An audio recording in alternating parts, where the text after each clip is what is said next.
الحمد لله وكفى وسلام على عباده الذين اصطفى أما بعد فأعوذ بالله من الشيطان الرجيم بسم الله الرحمن الرحيم سماعون للكذب أكالون للسحت وقال رسول الله صلى الله عليه وسلم الراشي والمرتشي كلاهما في النار أو كما قال رسول الله صلى الله عليه وسلم يا رب صل وسلم دائما أبدا على حبيبك خير الخلق كلهم هو الحبيب الذي ترجى شفاعته لكل هول من الأحوال مقتحم۔ انتہائی واجب الاحترام قابل صد تکریم معزز دوستوں اور بھائیوں، سورہ مائدہ کی ایک آیت آپ کے سامنے پڑھی ہے، بلکہ اس کا کچھ حصہ تلاوت کیا ہے، اور ایک حدیث مبارک بھی آپ کے سامنے ذکر کی ہے۔ جو آیت آپ کے سامنے پڑھی ہے، اس میں اللہ تعالیٰ نے یہود کے علماء کی خباثتیں اور ان کی شرارتیں ذکر کی ہیں۔ یہود کی شرارتیں اور ان کی خباثتیں اور ان کے پروپیگنڈے اور اسلام کے خلاف ان کی سازشیں اور اللہ کے دین کے اندر تحریف، اللہ کے دین کے ساتھ تمسخر اور مذاق، وہ تو کسی مسلمان سے مخفی اور پوشیدہ نہیں ہیں۔ سورہ بقرہ کے اندر بھی اللہ تعالیٰ نے ان کی مذمتیں بیان کی ہے اور خوب اس کی تفصیل جگہ جگہ ذکر کی ہے۔ سورہ مائدہ کے اندر بھی اللہ تعالیٰ نے اس کی بڑی تفصیلات بیان کی ہیں۔ سورہ آل عمران کے اندر اللہ تعالیٰ نے عیسائیوں کا خوب تعاقب کیا ہے، ان کی اللہ نے جو شرک ان کے اندر موجود تھا، جو وہ تحریف کیا کرتے تھے، وہ اللہ نے سورہ آل عمران کے اندر مفصلاً ذکر کیا ہے۔ یہود کے اندر جو خباثتیں موجود تھی، ان میں سے ایک خباثت یہ تھی کہ وہ رشوت لیا کرتے تھے اور رشوت دیا کرتے تھے۔ رشوت لے دے کر وہ اپنے معاملات چلایا کرتے تھے، اپنے کام نکالا کرتے تھے۔ اللہ تعالیٰ نے اس پر بڑی سخت ناراضگی کا اظہار فرمایا سماعون للکذب، یہ جاسوسی کرتے ہیں جھوٹ بولنے کے لیے، اکالون للسحت، اور یہ سحت یعنی رشوت کو کھانے والے ہیں۔ سحت کا معنی ہوتا ہے کسی چیز کو جڑ سے اکھاڑ کر اس کو بالکل تباہ کر دینا، برباد کر دینا۔ جیسے قرآن کریم میں دوسرے مقام پر اللہ فرماتے ہیں فَيُسْحِتَكُمْ بِعَذَابٍ، وہ تمہیں عذاب کے ذریعے ہلاک کر دے گا، تمہاری جڑیں ختم کر دے گا۔ لیکن صحابہ سے اور تابعین سے جو سحت کے متعلق اقوال منقول ہیں اور انہوں نے جو اس کا معنی بیان کیا ہے، وہ یہ ہے کہ سحت رشوت کو کہتے ہیں۔ تو اللہ نے فرمایا کہ یہود رشوت کھایا کرتے تھے، اکالون للسحت، اور صرف یہ نہیں فرمایا کہ رشوت کھایا کرتے، اللہ نے فرمایا اکالون، مبالغہ کا صیغہ ہے، بہت زیادہ وہ کھایا کرتے تھے رشوت کو۔ رشوت کا کھانا صرف یہ نہیں کہ کوئی معمولی پیمانے پر تھا، بہت زیادہ رشوت کھایا کرتے تھے۔ سماعون للکذب اکالون للسحت، علماء جانتے ہیں کہ اکالون یہ مبالغے کا صیغہ ہے اور اس کے اندر خوب زیادتی پائی جاتی ہے،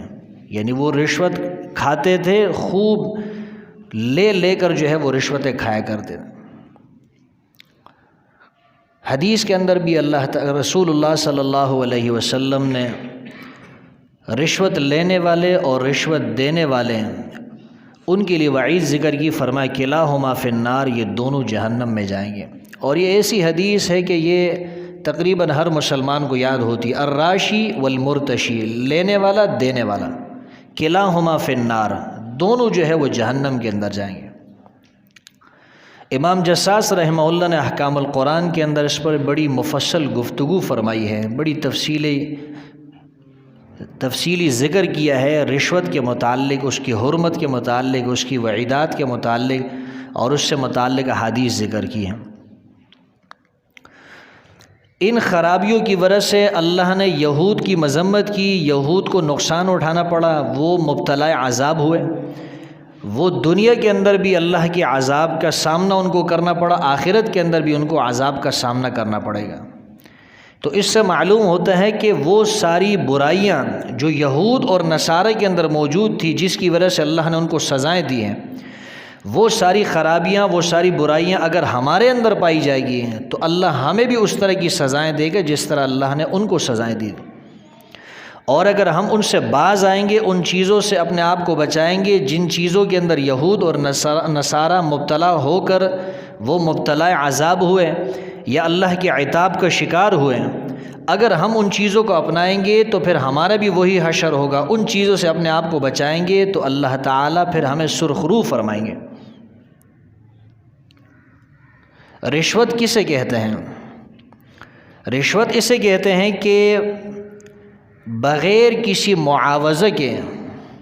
بغیر کسی عمل کے، یا بغیر کسی، یوں کہے کہ بغیر کسی معاوضے کے آپ کو جو پیسے ملتے ہیں، اس کو رشوت کہا جاتا ہے۔ مثال کے طور پر ایک آدمی افسر ہے یا کلرک ہے یا کسی بھی سرکاری عہدے پر وہ فائز ہیں، ملازمت پر وہ فائز ہے، اور اس کو سرکار کی طرف سے تنخواہ ملتی ہے، اس کی تنخواہ مقرر ہے، اس کے بعد بھی اگر وہ لوگوں سے کام کے پیسے لیتا ہے تو یہ پیسے جو ہے یہ رشوت کے زمرے میں آتے ہیں، یہ حرام اور ناجائز ہے۔ مثال کے طور پر میں کوئی مکان خرید رہا ہوں،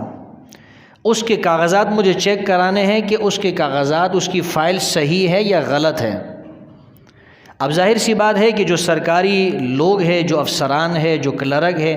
ان کی ذمہ داری ہے کہ وہ فائل مجھے دکھائے، مجھے چیک کرائے۔ اس کا معاوضہ ان کو حکومت کی طرف سے ملتا ہے، تنخواہ باقاعدہ ان کو ملتی ہے۔ اگر وہ اس کا معاوضہ اور اس کے پیسے مجھ سے بھی لیں گے تو یہ رشوت کے اندر آ جائے گا، یہ حرام اور ناجائز ہے۔ مثال کے طور پر ہسپتال کے اندر ڈاکٹر کام کرتے ہیں، سٹاف عملہ ہے کام کرتے ہیں، ان کو حکومت کی طرف سے، جو سرکاری ہے ان کی بات کر رہا ہوں، ان کو حکومت کی طرف سے تنخواہ ملتی ہے۔ جو پرائیویٹ ہے ان کو بھی تنخواہ ملتی ہے، ان کو تنخواہ ملتی ہے، وہ کسی مریض کا علاج کرتے ہیں اس لالچ کے اندر، یا مریض کو یہ کہتے ہیں کہ اتنے پیسے ہمیں دو، ہم آپ کا کام کرا دیں گے۔ یہ رشوت ہے، یہ حرام ہے، یہ ناجائز ہے۔ جب ہسپتال ہی غریبوں کے لیے بنا ہے اور اس کے اندر جتنے بھی ملازم ہیں ان کی تنخواہیں مقرر ہو چکی ہیں، اب وہ کسی مریض سے اس کے بدلے میں تنخواہ پیسے لیتے ہیں، عوض لیتے ہیں، معاوضہ لیتے ہیں، یہ رشوت ہے، یہ حرام ہے، یہ ناجائز ہے۔ تھانے کے اندر کوئی ایس ایچ او بیٹا ہے، کوئی افسر بیٹا ہوا ہے، کوئی پولیس بیٹا ہے، اس کا کام ہے کہ اس کے پاس کوئی مظلوم آتا ہے، اپنی فریاد رسی فریاد پیش کرتا ہے، تو اس کا کام ہے کہ اس کی فریاد کو سنے، اس کے لیے پرچہ کاٹے، اگر ایف آئی آر کٹنی جو ہے وہ اس کا حقدار ہے تو اس کے لیے ایف آئی آر کاٹے، اور بغیر کسی معاوضہ کے، اس پر کوئی عوض بھی نہ لے، اس لیے کہ حکومت کی طرف سے اس کی تنخواہ مقرر ہے، اس کو تنخواہ ملتی ہے، اس کو پیسے ملتے ہیں، مزید وہ پیسے لے گا عوام سے تو یہ ناجائز اور یہ حرام ہو جائے گی، اسی کو رشوت کہا جاتا ہے۔ باپ ہے، اس کی ذمہ داری ہے کہ اپنے بیٹے کی شادی کرائے، اپنی بیٹی کی شادی کرائے۔ اگر کوئی باپ اپنی بیٹی کی شادی کراتا ہے اور اگلے آدمی سے کہتا ہے کہ میں اپنی بیٹی آپ کے نکاح میں دے رہا ہوں، آپ میری بیٹی کو اتنا مہر بھی دو گے اور مجھے الگ سے بھی اتنے پیسے دو گے، یہ بھی رشوت ہے۔ اس لیے کہ بیٹی کی شادی کرنا، بیٹے کی شادی کرنا، یہ باپ کی ذمہ داری میں سے ہے۔ جب باپ اپنی ذمہ داری کو پوری نہیں کر رہا بلکہ اس کے بدلے میں وہ کسی اور سے پیسے لے رہا ہے، علماء لکھتے ہیں یہ بھی رشوت ہے۔ ایک آدمی ہے، اس کی بیٹی ہے، اس کے اوپر لازم ہے اس کی شادی کرائیں، وہ جتنا خرچہ دے سکتا ہے اس کو، جتنا جہیز دے سکتا ہے اس کو، وہ اس کی مرضی ہے، اس جتنے مہمانوں کو کھانا کھلا سکتا ہے کھلا دے۔ اگر وہ اپنے پیسوں سے مہمانوں کو کھانا نہیں کھلا سکتا ہے، اپنے پیسوں سے جہیز نہیں دے سکتا، اور جس لڑکے کے نکاح میں اپنی بیٹی دے رہا ہے اس لڑکے سے یا اس کے باپ سے مطالبہ کرتا ہے کہ آپ مجھے اس کے بدلے میں اتنے پیسے دو گے، 1,00,000 روپے یا 50,000 روپے یا 2,00,000 روپے، علماء نے اس کو رشوت لکھا ہے، یہ ناجائز اور حرام ہے۔ یقیناً یہ باتیں تھوڑی سخت ہے، لیکن یہ ہے کہ حق باتیں ہیں اور حق بات سخت ہوتی ہے، اور اسی کے اندر ہمارا فائدہ ہے اگر ہم اس پر چلیں گے۔ میرا مقصد صرف اصلاح کرنا ہے۔ کئی سال پہلے کی بات ہے، یہاں ایک دفعہ میں نے مغرب کی نماز میں، جیسے آپ بھی دیکھتے ہیں مغرب کی نماز کے بعد ہم مسائل بیان کرتے ہیں، تو مغرب کی نماز کے بعد، فرض نماز کے بعد میں نے ایک مسئلہ بیان کیا کہ ایک آدمی کسی سے ادھار لیتا ہے اور وہ غریب ہے، نہیں دے سکتا ہے، تو جو مالدار ہے اس کو چاہیے تھوڑی مہلت دے دے، اگر گنجائش ہے اس کی ثواب ملے گا۔ نماز سے فارغ ہوئے ہم باہر نکلے، ایک آدمی نے مجھے پکڑ لیا، کہنے لگا آپ نے اچھا نہیں کیا۔ میں نے کہا میں نے کیا کیا ہے؟ کہنے لگا آپ نے سب کے سامنے میری بےزتی کر دی۔ میں نے کہا میں نے آپ کا نام نہیں لیا، خیریت تو ہے؟ کہ ابھی تھوڑی دیر پہلے، نماز سے پہلے ہماری بات چیت چل رہی تھی، میں اپنے مقروض سے مطالبہ کر رہا تھا کہ مجھے میرا قرضہ واپس دو، وہ مجھے واپس نہیں دے رہا تھا، وہ یہ کہہ رہا تھا کہ مہلت مجھے دو، دوسرے لوگ بھی کہہ رہے تھے اس کو مہلت دے دو۔ تو آپ کو کسی نے بتایا ہوگا، اس لیے آپ نے آج مغرب کی نماز کے بعد خاص طور پر میرے اوپر بیان کیا ہے۔ میں نے اس سے کہا اللہ گواہ ہے، اللہ حاضر ناظر ہے کہ مجھے کچھ نہیں پتہ کہ آپ کا کیا معاملہ ہے، کس کے ساتھ معاملہ ہے، بیچ میں کون کون لوگ تھے، کیا گفتگو ہوئی ہے، یہ تو اتفاقی طور پہ میں نے جو ہے بیان کر دیا مسئلہ۔ اب آپ کے اوپر فٹ آ رہا ہے، آپ اس کو محسوس کر رہے ہیں، میں آپ سے معذرت کرتا ہوں، لیکن مجھے نہیں معلوم کہ آپ کے ساتھ کوئی معاملہ پیش آیا۔ وہ کہتے ہیں نا چور کی داڑھی میں تنکا، ایک آدمی نے چوری کی تھی تو کسی کو پتہ نہیں چل رہا تھا، بہت سارے لوگ بیٹھے ہوئے تھے، تو ایک نے کہا مجھے معلوم ہے جس نے چوری کی ہے اس کی داڑھی میں تنکا ہے۔ ایک آدمی فوراً اپنی داڑھی کے اوپر ہاتھ پھیرنے لگا، یوں دیکھنے لگا کہ میری داڑھی میں تنکا ہے کہ نہیں، تو وہیں سے مشہور ہو گیا کہ چور کی داڑھی میں تنکا۔ اب جو چور ہوتا ہے، اب وہ اس نے چوری کی، اس کو پتہ ہے کہ میں نے چوری کی ہے، اب تنکا ہے یا نہیں، لیکن چوری تو اس نے کی ہے، یہ تو اس کو یقین ہے کہ میں نے ہی چوری کی ہے۔ اب جب کسی نے کہا کہ چور کی داڑھی میں تنکا ہے، اس کو فوراً اپنے اوپر شک ہوا کہ چوری تو میں نے کی ہے، تو تنکا بھی میری داڑھی میں ہوگا۔ تو ہمارا کوئی ایسا مقصد نہیں کہ ہم کسی کو ٹارگٹ کریں، کسی کو الزام دے، کسی کا نام لے، کسی کو رسوا کرے۔ ہم کون ہوتے ہیں کسی کو رسوا کرنے والے، کسی کے خلاف بولنے والے؟ اللہ جانے، اس کا معاملہ جانے، اللہ اس کو معاف کرتا ہے، اللہ اس کو پکڑتا ہے، یہ اس کا اور بندے کا اور اللہ کا معاملہ ہے، ہم اس میں کوئی مداخلت نہیں کر سکتے۔ ہم اللہ کے احکامات کو بیان کر رہے ہیں، جو اللہ نے قرآن کے اندر بیان کی ہے، جو اللہ کے نبی نے اپنے فرمان کے ذریعے بیان کیا، ہم تو اس کو بیان کرتے ہیں، لوگوں کی اصلاح مقصود ہے۔ تو بہت سارے لوگ ایسے ہیں کہ جو رشوت کے لینے دینے کے اندر مبتلا ہے، لیکن مزے کی بات یہ ہے کہ کچھ لوگ رشوت کے لینے اور دینے کو جائز بھی سمجھتے ہیں، جو کہ کفر کی بات ہے۔ رشوت لینا دینا تو گناہ ہے، لیکن جو اس کو جائز سمجھتا ہے تو جائز سمجھنے کی وجہ سے انسان کفر میں چلا جاتا ہے۔ یہاں پر ایک کالج ہے، اب میں نام لوں گا پھر کوئی شخص کہے گا کہ دیکھیے اس نے میرا نام لے لیا ہے، اس لیے نام ہم نہیں لیتے ہیں۔ یا ہمارے قریب ہی کے اندر ایک کالج ہے، بڑا مشہور کالج ہے، اس کے جو ہیڈ پرنسپل تھے مجھ سے کہنے لگے، وہ خود میرے خیال سے اکاؤنٹنٹ کے کوئی ٹیچر تھے، تو بتانے لگے کہ ہمارے ساتھ ایک دوسرے ٹیچر ہے جو اسلامیات کے ہیں، اور انہوں نے شاید اسلامیات کے اندر ایم اے کیا ہے، بڑا قابل آدمی ہیں۔ کہا ان کی بیوی جو ہے نا وہ بیمار ہو گئی تھی، تو انہوں نے پرائیویٹ ہاسپٹل کے اندر اس کا علاج کرایا۔ اب جتنا بل بنا وہ بل انہوں نے جمع کیا کہ بھئی اتنا بل میرا بنا ہے، حکومت کی طرف سے یہ میرا حق بنتا ہے کہ مجھے اتنے پیسے دے دیے جائیں، لہٰذا پیسے مجھے دے دیں۔ تو جو آدمی جس کی طرف سے سائن ہونا تھا وہ سائن نہیں کر رہا تھا، وہ اسلامیات کا ٹیچر مسلسل آتا جاتا اس کا کام ہی نہیں ہو رہا تھا۔ اب تھا بھی وہ باشرہ، اس کے چہرے پہ سنت نبوی بھی تھی، داڑھی بھی اس نے رکھی تھی۔ اس نے اس آدمی سے پوچھا کہ آخر وجہ کیا ہے، میرا کام کیوں نہیں ہو رہا؟ اس نے کہا کہ بات یہ ہے کہ آپ کے چہرے پہ داڑھی ہے، آپ اسلامیات کے ٹیچر ہیں، ہم آپ سے بات نہیں کر سکتے۔ اگر وہ مسئلہ نہ ہوتا، وہ بات ہم آپ سے کر سکتے ہوتے، آپ سے خوف اور جھجک نہ ہوتا تو ہم آپ سے بات کر لیتے، آپ کا کام بھی ہو جاتا۔ اس نے کہا آپ ڈرے نہیں، بات کریں، کیا مسئلہ ہے؟ کہا آپ کے اتنے پیسے بنتے ہیں، یہ آپ کو حکومت کی طرف سے ملنے ہیں، اس میں سے آپ اتنے پیسے ہمیں دیں گے تب آپ کا کام ہوگا، اتنے پیسے ہمیں ملیں گے تب جا کے آپ کا کام ہوگا۔ تو وہ اسلامیات کے ٹیچر ان سے کہنے لگے کہ بھائی یہ تو رشوت ہے، حرام ہے۔ کہا یہ رشوت نہیں، یہ تو ہم جہاد کر رہے ہیں اپنے بچوں کے لیے۔ ہم اپنے بچوں کو اعلیٰ تعلیم کیسے دلوائیں گے اگر ہم رشوت نہیں لیں گے؟ یہ پیسے نہیں لیں گے تو اتنی کم تنخواہ کے اندر ہم اپنے بچوں کو اچھا پڑھا نہیں سکتے، ان کو لکھا نہیں سکتے، ہم اپنا مستقبل کیسے بنائیں گے، ہم اپنے لیے گھر کیسے تعمیر کریں گے؟ اسی کی طرف میں اشارہ کر رہا ہوں کہ رشوت لینے اور دینے کو اگر کوئی شخص حلال بھی سمجھتا ہے پھر تو کفر ہو جاتا ہے۔ یہ اگر کوئی شخص اس کو حلال نہیں سمجھتا ہے لیکن یہ اقرار ساتھ ساتھ یہ اقرار کرتا ہے کہ یہ ہے گناہ، میں اس کا اقرار کرتا ہوں کہ گناہ ہے لیکن میں مجبور ہوں، بس اس گناہ کی مجھے عادت ہو چکی ہے، اللہ کا معاملہ اللہ چاہے معاف کر دے۔ لیکن یاد رہے کہ رشوت کا معاملہ ایسا ہے کہ یہ صرف ایک آدمی کی بات نہیں، یہ پورے ملک کی بات ہے، یہ پورے ملک کی جو ہے کہ جڑیں کھوکھلی کر دیتا ہے، پورے ملک کو تباہ کر دیتا ہے۔ اور یہ بات صرف میں نہیں کہہ رہا، یہ اللہ کے رسول نہیں فرما رہے، اللہ نہیں فرما رہے، یہ آئے دن آپ اخبارات کے اندر پڑھتے ہیں، آپ آئے دن ٹی وی پر آپ دیکھتے ہیں، نیوز کے اوپر آپ دیکھتے رہتے ہیں